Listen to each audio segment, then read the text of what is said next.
Eu acabei de escutar agora, antes de tudo, uma entrevista com o Bennett, o ministro. Acabei de escutar uma entrevista com o Bennett, o ministro da Defesa. Defesa. Uhum. Falou sobre várias coisas e tal, mas ele começou falando sobre corona. E alguém tem que avisar para o Bennett o que fizeram com o vídeo dele aqui no Brasil. Porque ele até falou do vídeo dele, ele falou com muito orgulho que o Rivaldo divulgou o vídeo dele no Brasil. E ele fala que, enfim, que o nível de mortandade em Israel é muito baixo por causa da consciência que houve em relação à necessidade de proteger os mais velhos. E que isso só foi possível por causa da quarentena total. Na quarentena total, você teve uma proteção com os mais velhos maior do que qualquer outro lugar do mundo. E aí depois ele falou que em algum momento a quarentena vai ser relaxada e os velhos vão ter que continuar. Isso, o que fizeram com ele, o que fizeram com o vídeo dele no Brasil, ele ficaria impressionado. O vídeo dele no Brasil foi utilizado para justificar que não houvesse quarentena total, que houvesse quarentena dos mais velhos. Então, Helena, você que é amigo do Bennett, avisa para ele isso. Eu liguei para ele e avisei. Eu não quis ouvir, não, tô brincando. Olha só, o Bennett, primeiro que já tem uma questão complicada, que é o Ministério da Defesa, que passou a comprar os suprimentos para o Ministério da Saúde, por questão de orçamento. Teve uma pequena crise política aqui em Israel, até com esse vídeo do Bennett. Falaram que ele estava se colocando numa posição que ele não deveria se pôr. Porém, enfim, algo muito muito pequeno, mas realmente é impressionante. Eu fico muito impressionado quando eu vejo esse vídeo, quando teu tio, o velho da Havan, né, Luciano Hang, eu não sei como se pronuncia isso, quando ele posta o vídeo do Bennett, e as pessoas entusiasmadas, concordando, quando aqui, inclusive hoje, o governo reduziu o número de pessoas que podem ficar reunidas juntas para 2 pessoas ao mesmo tempo. E cogitando inclusive um decreto que obrigue você a usar máscara toda vez que você vai para a rua, com exames, postos de exame dentro de supermercados, de forma aleatória, que você não pode, acho que você não pode exatamente recusar se vierem te testar. Mas é impressionante, mas é o que a gente sempre fala, né, Michel? Eu acho que o que legitima esse vídeo a ser publicado como algo de autoridade. Nesse sentido, a questão da Israel imaginária, onde o primeiro-ministro da Defesa se torna um especialista em quarentena, em termos médicos, em estratégia de defesa epidemiológica, coloca-se o vídeo dele e aparentemente se torna algo que, se deu certo em Israel, é porque é feito num lugar que é a terra prometida, tem uma dimensão que transcende a política, então, basicamente, então temos que fazer também. Isso que é o mais preocupante desse vídeo. Mas enfim. Eu acho que é pior do que isso, Leonel. Eu acho que é pior do que isso. Porque tem a coisa já imaginada, de que você tem que fazer o que eles fazem para que a gente se dê bem aqui, né? Mas esse vídeo tem uma questão fundamental, porque o que se fala não é o que se diz que se fala, né? Então, é diferente um pouco do já imaginada, porque você pega já imaginada uma coisa absolutamente específica. Sei lá, vou dar um exemplo, tá? Em Israel, meninos e meninas estudam separados. E não se explica que estudam separados em escolas ortodoxas. Nas escolas não ortodoxas, não se estuda separado. E aí se transforma isso numa forma de se vender a ideia de que o estudo separado é uma coisa boa, porque em Israel se faz isso. Isso é já imaginado. Não se explica o contexto, não se explica nada, e se vende uma ideia a partir de uma percepção muito específica de Israel. Mas esse vídeo foi outra coisa, né? Esse vídeo foi outra coisa porque Bennett não falou o que se diz que ele falou, né? E foi vendida a narrativa sobre a narrativa do Bennett. É uma metanarrativa de um vídeo. É muito interessante. É assustadoramente interessante. Sabe o que me lembrou, Leonel? Só para a gente, antes de entrar na política, a gente falar sobre história, que é a única coisa que a gente sabe falar, né? Porque o resto é tudo enganação, me lembrou um pouco aquele negacionista francês que pega um texto da Anne Frank, que o pai da Anne Frank cortou com caneta esferográfica alguns trechos que ele não estava confortável, e aí ele pegou esse texto na década de 60 e deu para uma editora holandesa, dizendo publique, e como havia caneta esferográfica em alguns trechos riscados, ela só publicou que não estava com caneta esferográfica. Explicou isso para o grande público. E aí o Faurisson disse que isso provava que era um texto falsificado, porque não havia caneta esferográfica nos anos 40. Né? Ou seja, ele pega um detalhe que é absolutamente sem contexto, sem especificidade. É claro que se fosse cavucar um pouco mais, saberia na própria editora, que diria que o pai fez, etc. E tal. Ou seja, a tese do Faurisson é a tese que justifica uma percepção sobre o texto. A gente está falando sobre negacionismo. O que se fez com o texto do Bennett foi negacionismo. Foi dizer o seguinte, o que ele fala é isso, apesar de ele estar falando outra coisa. E aí, as pessoas que foram dando share, foram compartilhando o vídeo, sem que as pessoas vissem o que o Bennett estava falando. E a narrativa sobre a narrativa do Bennett se consolidou. É negacionismo, é a mesma lógica do Faurisson. Eu fico pensando o que vai acontecer com esse pessoal, com esse exército de negacionistas, quando eles resolverem falar sobre temas históricos, né? Temas que não são contemporâneos. Né? A gente tem aí uma base enorme para a reprodução do negacionismo do Holocausto. Enorme. É impressionante. É impressionante. Eles já estão falando, né? Enfim, o que eu mais pego são citações sobre Churchill, que Bolsonaro seria uma espécie de Churchill que está indo contra um congresso recalcitrante, assim como Churchill foi contra o parlamento inglês que tentou fazer um compromisso com os nazistas. Eu, sinceramente. Não, acho que sim. Contexto nenhum e joga para frente.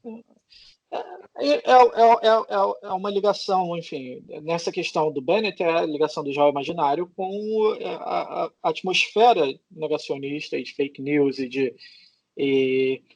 enfim, falsamente agnóstica, né, que é toda a questão da pós-verdade, que tem no Brasil nesse momento, e pegou de uma maneira viral, desde, enfim, já tem algum tempo.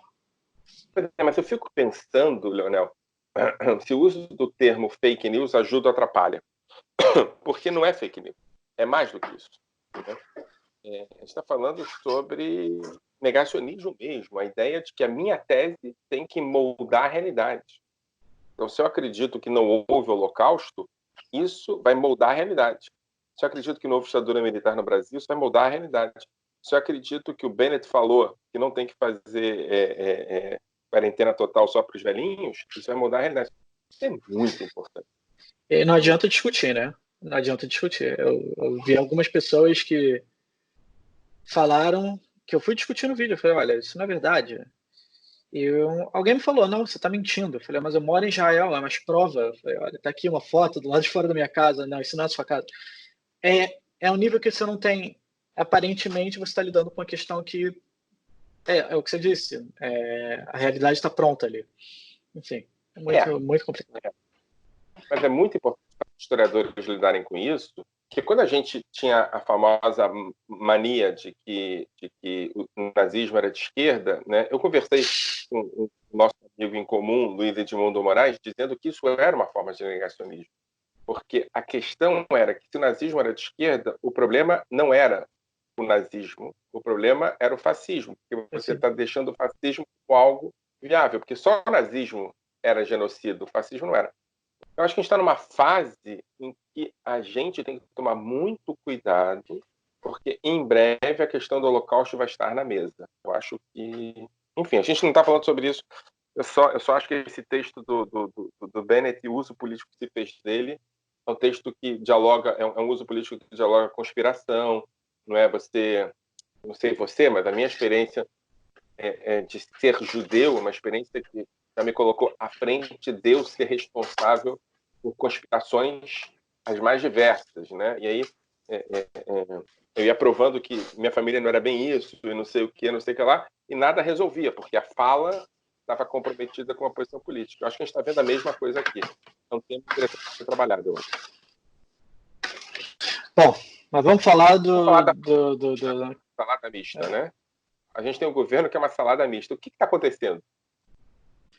Então, como a gente falou da última vez, Gantz quebrou seu próprio partido, Kahol Lavan, azul e branco, se tornou 3 facções, uma separada das outras duas. O Gantz ficou com o nome Kahol Lavan e com agora 17 parlamentares, junto com 2 que saíram do Telem, que era uma das facções do Kahol Lavan. E do outro lado, você ficou com o Bugia Yaloni mais 3 parlamentares e o Yesh Atid com 13 ou 14, se não me engano. Então, se separou totalmente. Os companheiros de partido do Gantz foram muito duros, inclusive falando que o Gantz apunhalou eles nas costas, que votou-se no Gantz para dar votos para o Netanyahu, que ele esqueceu o compromisso que ele assumiu com o povo israelense. Porém, surpreendentemente, 56% da base eleitoral, numa pesquisa do Canal 12, disseram que apoiam a medida do Gantz se juntar ao governo com o Netanyahu. E o que está acontecendo? Agora tem as negociações ministeriais. Isso que está interessante. O que eu acho? Por que o Lieberman ficou tão ressentido com o Gantz? Muito menos pelo fato dele ter traído a ideia de ser líder do bloco anti-Netanyahu, mas pelo fato de que ele se colocou na posição de fiador da coalizão, de kingmaker, né, como chamam aqui, e ele conseguiu extrair um preço imenso do Netanyahu. O que isso quer dizer? Ele conseguiu capturar 15 ministérios dos 26 que existem atualmente, ministérios muito fortes, como economia, bem-estar social, que vai ter que é o Ministério de Welfare, que vai conseguir, provavelmente, vai ser o Ministério Central na recuperação pós-corona, provavelmente defesa, saúde, relações exteriores, se não me engano, cultura. E ele só tem 17 parlamentares, mais 2 que vão entrar do lado dele e 2 parlamentares do Avodá, do partido que a gente coloca como trabalhista, né, a tradução, que é um partido à esquerda. E, de fato, é uma coalizão muito louca, porque ela é uma coalizão dividida entre partidos ultra-ortodoxos, um deles claramente não sionista, e de vez em quando até beirando uma rejeição do Estado moderno de questões centrais ao Estado moderno de Israel, com partidos de direita. E olha o que eu acho interessante, Michel, que de fato, como você lembra, eu te mandei a mensagem que ao pegar tantos ministérios, o Gantz perigava colocar partidos menores da direita, como o Yamina, do Naftali Bennett, em uma posição muito difícil. Porque ao trazer muito pouco para a coalizão, ele perde as fichas para colocar na mesa e pedir seus ministérios. Então, Bennett, que lutou muito para ser ministro da Defesa, convenhamos, tentou muito de todas as maneiras possíveis após ser ministro da Educação e ministro das Relações com as comunidades na diáspora. Ele conseguiu ser ministro da Defesa e agora provavelmente não vai mais ser. E aparentemente o Yamina perdeu três ministérios e o Likud, a coalizão, parece que vai dar 2. Parece que um ainda não sei quem vai ser, mas um deles vai para o Bennett, que vai se tornar ministro de Segurança Interna. Que é um ministério relativamente forte, mas ainda nada comparado ao que ele almejava nas suas pretensões eleitorais. Então, ao mesmo tempo, e assim, para o pessoal entender, a gente tem nessa mesma coalizão o Bennett, que é de uma direita relativamente pró-mercado, liberal, ainda que a favor do sionismo religioso, da expansão nas colônias na Cisjordânia. Você tem o Avi Nissenkorn, que era, enfim, não sei se você quer explicar, eu explico, que é alguém que era da Histadrut, que, enfim, o cara que vem de movimentos trabalhadores. Basicamente a CUT israelense, não tão, enfim, com uma história política riquíssima e de fato, uma coalizão um tanto quanto Frankenstein, em termos políticos e ideológicos. Pois é, eu estava vendo hoje, eu não tenho a dúvida que ela é Frankenstein, mas assim, tem uma característica muito interessante, é uma coalizão em termos sociais e econômicos de esquerda, né? A gente já falado sobre isso, talvez isso fosse a possibilidade. E você tem o Nissenkorn, que vai ser parte da coalizão, né? Parte do Kahol Lavan, mas você tem também o Peretz, que provavelmente vai ser o ministro da Economia, né? E você tem o Shmulek, que é um outro cara do Partido Trabalhista, o Peretz foi presidente também da Histadrut, que vai ser ministro do direito, como é que falaria para do bem-estar social. Bem-estar social. Né? Você tem o Ashkenazi, que eu não sei exatamente o que ele é, mas que é um cara que pode se transformar no Rabin. Ele vai ser o ministro das Relações Exteriores. E ele foi responsável por toda essa articulação, né?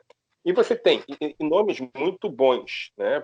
Os nomes que eu falei até agora, você vai pegar provavelmente o Gantz vai ser o ministro da Defesa, Peretz vai ser o ministro da Economia, Shmulek vai ser o ministro do Bem-Estar Social e o Ashkenazi, Gabi Ashkenazi, vai ser o ministro das Relações Exteriores. E são nomes de alto nível.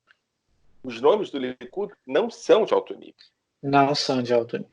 Não são de alto nível. Antes do partido só. Você tem, por exemplo, Miri Regev sendo considerada para ser ministra da Educação, que é, enfim, difícil de, enfim, apesar dela ter uma posição alta dentro do Likud, não é exatamente pelas suas capacidades políticas ou pelo respeito que o público tem. Quem vai ser ministra?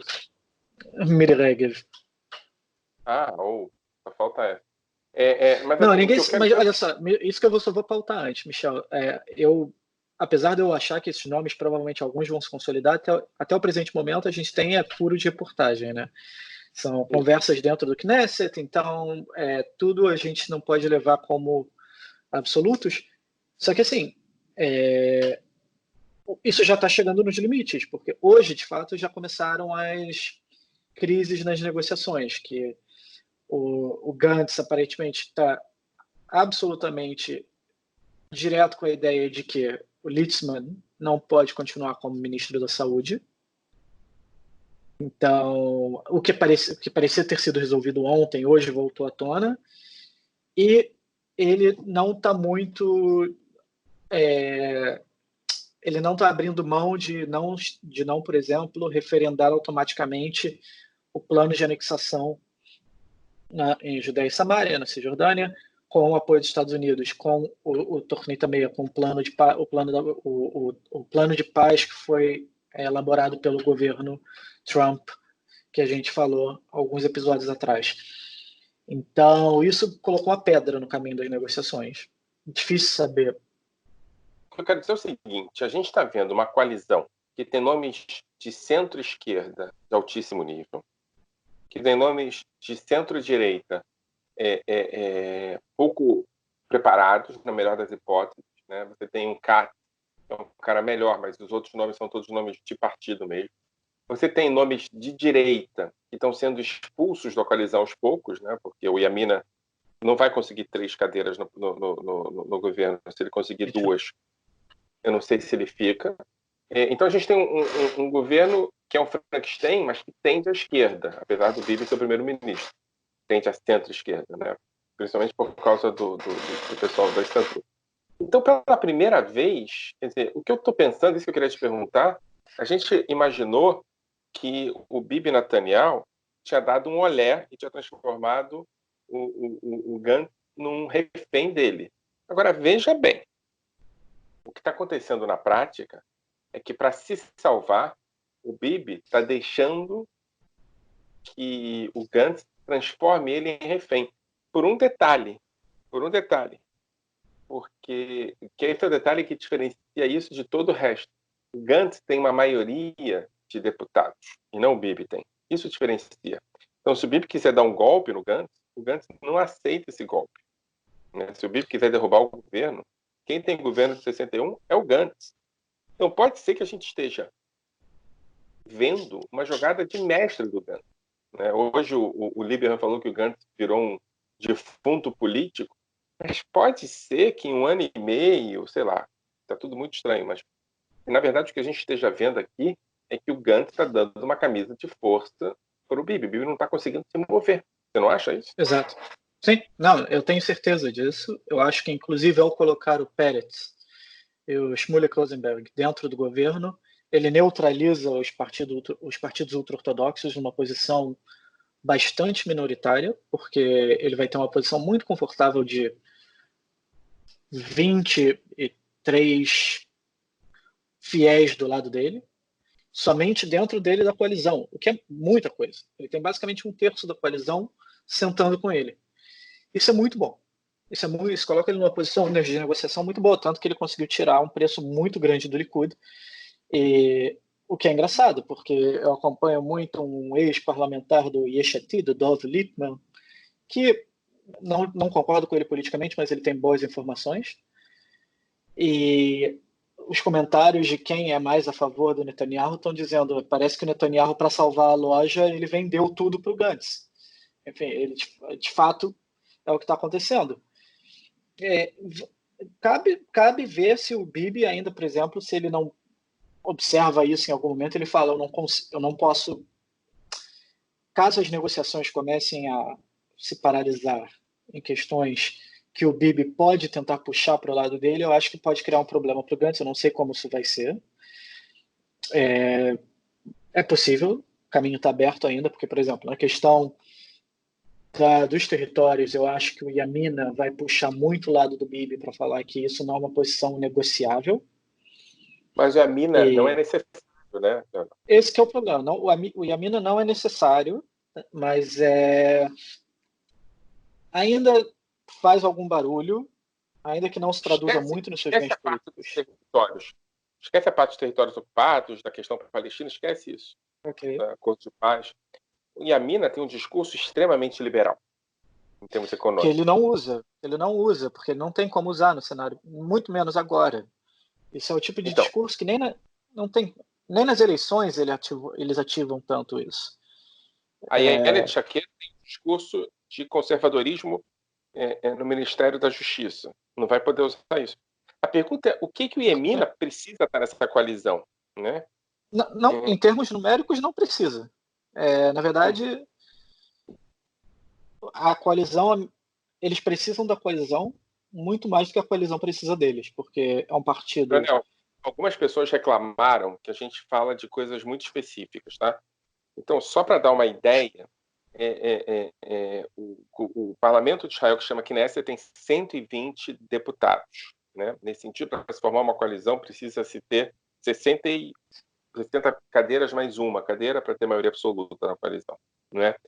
Há algum tempo, a gente não conseguia uma coalizão de 61 pessoas. Né? A gente tinha 58, 59, 61 nunca chegava. E aí, dessa vez, chegou a 61, que foi 61 pessoas que indicaram o Gantz como candidato a primeiro-ministro. O Gantz, na hora de formar o parlamento com 61 nomes, ele tinha um problema, que era, de um lado, um deputado de direita que não aceitava fazer coalizão com os árabes, e, de outro lado, os partidos árabes que não aceitavam fazer coalizão com deputados de direita. E aí, ele estava começando a articular, isolou o Bibi Netanyahu completamente, deixou o Bibi Netanyahu numa situação de ser preso, efetivamente. E quando todo mundo achava que ele ia avançar, ele fez um acordo com o Bibi Netanyahu, com uma coalizão que tem mais de 70 deputados hoje, né? Se as coisas funcionarem. Uma das maiores coalizões que a gente já viu na política israelense. Então, a gente tem essa situação. E quando a gente olha para os nomes que estão sendo cogitados para ser da coalizão, são nomes muito mais do Gantz do que do Bibi. Inclusive em postos chaves. Né? Em Israel, a gente fala que os governos têm a prioridade em postos é primeiro-ministro, ministro da Defesa, ministro das Relações Exteriores e ministro da Economia, né? Então você tem o primeiro-ministro é o Bibi, o ministro da Economia é o Pérez, se assim for fechado. O ministro das Relações Exteriores é o Gabriel Ashkenazi. O ministro da Defesa é o Gantz. Ou seja, é um partido, é um governo do Gantz com o primeiro-ministro que é o Bibi. Pois é, vamos ver. Eu estou bastante otimista em várias questões. Eu vou lembrar você de uma coalizão também que foi muito grande, que foi a maior coalizão que já teve em Israel. Se você se lembra, 32º governo de Israel. Bibi fez um acordo com Shaul Mofaz do Kadima, 94 membros na coalizão. Terminou muito mal. Terminou muito mal, mas com detalhe. A coalizão, o maior partido era o partido do Kadima, tinha uma cadeira a mais do que o partido do Likud, mas o Likud tinha 61 deputados. Sim. É a primeira vez que o maior partido, o Likud, não tem nem de perto 61 deputados, né? Sim, claro. Isso muda tudo. Assim, eu só estou dizendo o seguinte, o Leonel é um eleitor do Carola Havana. Então, há 2 dias atrás, 3 dias atrás, sei lá, 3 semanas atrás, a gente conversou, ele estava deprimido, achando que o governo do Bibi Netanyahu estava batendo a porta. Agora a gente está vendo que o governo do Bibi Netanyahu... Eu tenho escutado muito um jornalista aí de Israel, você provavelmente não escuta, porque você cuida da sua saúde, chamado Yaakov Bardugo. Bardugo. Muito bom. Bardugo não é bom, mas não é bom por causa da sua opinião, por causa da sua posição política, não. Não tem nada a ver com isso. Ele não é bom porque ele fala como militante. Não tem nenhum compromisso com a neutralidade. É um antigo militante do Likud, do campo, não sei se você se lembra disso, do campo de um cara chamado Davi Levi. Né? Ele foi o famoso responsável pela fita que provava coisas barra pesadas sobre a vida conjugal do Bibi Netanyahu, ou seja, um cara que vem desse lugar, um lugar bastante complicado da pequena política, ele virou um comentador político em Israel. Né? Então, um cara que não tem nenhum compromisso com neutralidade, etc. E eu gosto de escutar porque é um cara que fala da barriga e não do cérebro, às vezes ele fala... E eu tenho que dizer para você que ele estava muito feliz com o golpe do Bibi Netanyahu, e hoje... Tá tristíssimo. Para que esse governo, um governo de esquerda, não um governo do Bibi, não sei o que, não sei o que lá. É interessante. É isso que eu tenho lido. Israel não é para amadores, né, Leonel? Certamente não. Certamente não. Acho que vai... Eu estou acompanhando as negociações. Vai ser muito interessante. Vamos ver o que vai acontecer. Eu acho que a gente ainda vai ver uma negociação política que o Bibi cria de maneira bastante criativa. Vai criar vários ministérios completamente inúteis para colocar seus aliados políticos. Não é a primeira vez. Essa é a minha impressão. Oi? 34 ministérios é a proposta. 34 ministérios. E é muito engraçado, porque o Yesh Atid, lá ainda quando ele fez união com o Likud, uma das propostas era reduzir a 18 ou 17 ministérios.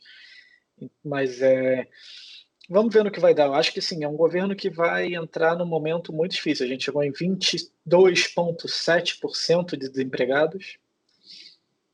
Ou seja, isso é muita gente. Quase daqui a pouco vai chegar a 1/4 da força da mão de obra dentro do país.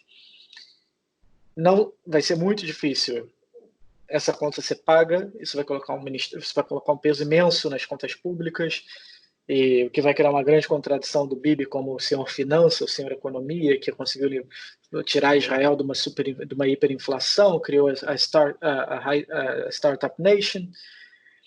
E eu acho que vão ser desafios muito grandes, mas assim, muito promissor. Isso é muito interessante. O debate vai virar econômico, isso é muito interessante. Algo que não é muito em Israel. O debate em Israel não é exatamente um debate que se pauta nesses termos. Pode ser que o Bibi está preparando uma armadilha, não é? Que é um governo que você tem o ministro da Economia, que é um ex-líder fiscal, o ministro de Bem-Estar Social, que é um militante da nova esquerda israelense,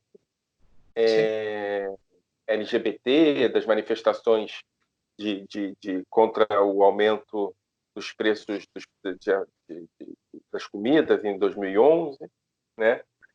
Você tem um ex-líder da Estadruta que vai ser presidente do parlamento, ou seja, um grupo de uma esquerda econômica que parecia extinta em Israel está entrando no governo. Isso vai causar um desequilíbrio nas contas, porque a intervenção estatal em um momento de crise cria desequilíbrio das contas. E aqui pode ser que o Bibi entre como salvador da pátria daqui a 2 anos. Vamos ver. Mas aí, aqui eu peço para a gente não ir muito além, você sabe a nossa percepção de que bola de cristal para historiadores é aquela questão que a gente deixa de lado. Funciona muito bem. A gente é tipo o haitiano. É tipo quem? Aquele haitiano que falou pro Bolsonaro. Acabou. A gente, ao contrário, sempre acerta. Assim, o que o historiador fala sobre o futuro, tente pensar o contrário, que é o que vai acertar. Muito raramente a gente acerta sobre o passado. Enfim. Michel, vamos deixar um pouco de assunto para a nossa próxima conversa. Que tal? Vamos quinta-feira. Até quarta-feira, né? Quarta-feira a gente se encontra numa aula às 2 horas da manhã. Valeu. Um abraço. Beleza. Valeu. Um abraço.